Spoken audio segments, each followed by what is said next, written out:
नमस्कार साथियों, जय हिंद। अभी हम बात करेंगे कि बिहार में जो सर्टिफिकेट को लेकर जो विवाद चल रहा है। दो प्रमुख मुद्दे एनसीएल और ईडब्ल्यूएस। जैसा कि साथी आपको पता है कि बिहार पुलिस अवर सेवा आयोग द्वारा आयोजित जो परीक्षा है 1275 पदों की जो ली जा रही थी, उसकी पीटी और मेंस दोनों जो है वो समाप्त हो चुकी है। और जो फिजिकल है, जो फिजिकल टेस्ट लेने हैं, वो संभावित है कि अगले महीने यानी जून महीने में उसके फिजिकल टेस्ट होनी है। परंतु अभी जो बातें हो रही है कि एनसीएल जो नॉन क्रीमिलियर सर्टिफिकेट है आवासीय जाति, और उसको लेकर जो विवाद है वो ये है कि 1 अगस्त 2023 के पहले आपको वो डॉक्यूमेंट, वो सर्टिफिकेट चाहिए। जैसा कि बिहार पुलिस अवर सेवा आयोग का कहना है, उसके सदस्यों का कहना है कि ये सर्टिफिकेट हमको 1 अगस्त 2023 का चाहिए। और विज्ञापन जो है, नोटिफिकेशन है 30 सितंबर 2023 को निकला। तो ये जो बातें हैं जो अभ्यर्थियों के मन में है कि क्या इस तरह की चीजें, क्या बिहार अवर सेवा आयोग को ये पता था कि जो वैकेंसी है, या किसी अभ्यर्थियों को पता था कि वैकेंसी जो है वो 1 अगस्त 2023 के बाद आ जाएगी, यानी 30 सितंबर के बाद आ जाएगी।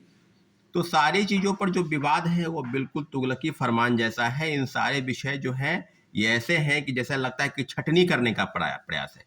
छटनी करने की प्रक्रिया है। 1275 लोगों का चयन करना है बिहार पुलिस अवर सेवा आयोग में। और जो बातें हैं उसको लेकर जो विवाद है एनसीएल में, उसमें स्पष्ट है कि जल्द से जल्द इस मामले में अगर सुनवाई नहीं हुई, जल्द से जल्द इस मामले को सुलझाया नहीं गया, क्योंकि लगातार छात्रों अभ्यर्थी जो दरोगा के अभ्यर्थी हैं, चाहे वो मेल हो चाहे फीमेल हो, सबका लगातार कॉल आ रहा है। और और विषय पर कि नॉन क्रिमिनल सर्टिफिकेट कैसे बनवाएं, जब अपलोड करना है, ये तरह। आपको याद होगा जब भी विज्ञापन आता है तो जाति या आवासीय जो भी एनसीएल है सर्टिफिकेट या ईडब्ल्यूएस डॉक्यूमेंट है,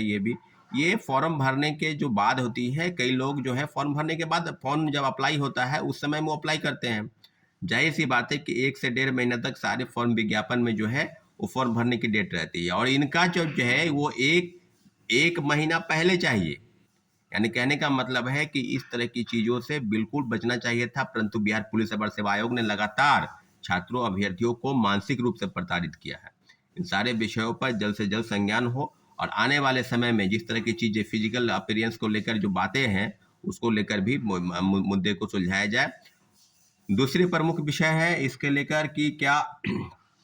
जो विवाद है तीसरे फेज की बहाली की जो प्रक्रिया है, वो लगातार ये कही जा रही है कि 10 जून के बाद 10, 11, 12 संभावित तिथि बताई जा रही है। तो क्या जब जांच चल रही है, जब आर्थिक अपराध इकाई की टीम बिल्कुल बेहतर काम कर रही है, पहले हजारीबाग से लोगों की गिरफ्तारी की, उसके बाद मुख सरगना की गिरफ्तारी जब हुई, उसके बाद आपको पता है कि अभी इंदौर, अभी उज्जैन से 5 लोगों की गिरफ्तारी हुई, जिसमें एक डॉक्टर है, उसके कहने पर, उसके बयान के बाद पटना में फिर 7 लोगों की गिरफ्तारी हुई, और लगातार गिरफ्तारी चल रही है। अगर बात आर्थिक अपराध इकाई जो शिक्षक बहाली कांड का जो उद्भेदन हो चुका है, जो बिल्कुल अब ये सिद्ध हो गया कि पेपर के संदर्भ में जो बातें हैं, जो आर्थिक अपराध इकाई की टीम काम कर रही है, उसको ये इनपुट मिला है कि TRE 1 और TRE 2 में हूबहू इसी तरह की चीजें आ गई। और आने वाले समय में जिस तरह की चीजें हैं, जो सप्लीमेंट्री रिजल्ट के नाम पर हम लोग को धोखा हुआ,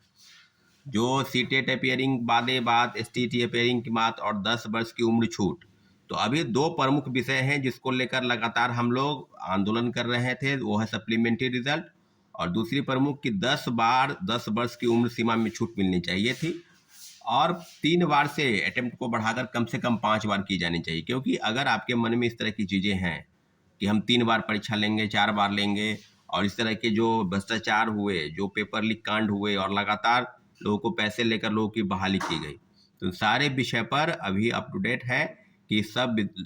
सप्लीमेंट्री रिजल्ट के नाम पर 2-3 सुनवाई पटना उच्च न्यायालय में चल रही है। एक केस की 30 सुनवाई हो चुकी है, एक केस की 1 सुनवाई हुई, अगली सुनवाई 19 जून को होने वाली है।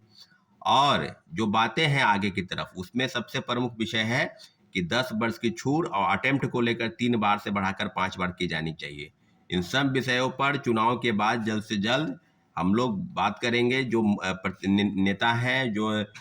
दोनों डिप्टी सीएम हैं, उनसे बात करेंगे, मुख्यमंत्री जी से बात करने का प्रयास करेंगे। अगर नहीं होता है तो आंदोलन होकर रहेगा, क्योंकि आंदोलन के माध्यम से ये सारी चीज़ें होगी। लेकिन इतना जरूर है कि जब तक जांच सही दिशा में, भंडाफोड़ अगर हो गया है या अगर उस दिशा में आगे नहीं बढ़ती है,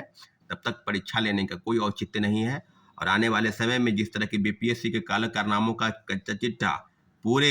छात्रों अभ्यर्थियों के बीच में आ गया है, उसका परिणाम ये है कि लोकसभा के आम चुनाव जो हो रहे हैं उसमें सारे अभ्यर्थी लगभग नोटा पर बटन दबा रहे हैं, और नोटा पर बटन दबाने का जो औचित्य है बिल्कुल सही है। इसलिए जितने भी चीज़ें हैं जो विवादित चीज़ है उससे बचने का प्रयास होना चाहिए, परंतु बीपीएससी ने अपने सारे साख को गिरा दिया है और आने वाले समय में निश्चित रूप से जितने भी बिंदु हैं, महत्वपूर्ण बिंदु है, सब पर चर्चा करेंगे। लेकिन इतना जरूर है साथियों कि जो विवाद है वो है कि क्या बीपीएससी इस तरह के काले कारनामों का अगर उजागर नहीं होती है, अगर 66वीं पेपर लीक कांड हुआ, 67वीं पेपर लीक कांड हुआ, और जैसा कि आरोपी का कहना है कि 64वीं से लेकर 69वीं तक वहीं पर प्रिंटिंग प्रेस में प्रश्न पत्र छपे जहां जो ब्लैक लिस्टेड कंपनी है, तो पूर्व चेयरमैन श्री अतुल प्रसाद जी की अहम भूमिका इस मामले में है और उनको जल्द से जल्द संज्ञान में पूछताछ की जानी चाहिए थी। पूछताछ शायद हुई है, तो सब मामलों पर क्या अपडेट होता है, लेकिन इतना जरूर है कि आर्थिक अपराध इकाई को इस बार बताना होगा कि मुख्य सरगना कौन है, किसी कोई लीडर है, कोई नेता है जो बिहार सरकार में मंत्री है, या कोई कोचिंग इंस्टीट्यूट का माफिया है, या कौन लोग हैं जिसके सह पर इतने बड़े काले कारनामे बीपीएससी द्वारा रचित है और बीपीएससी कर रही है। साथियों धन्यवाद, जय हिंद।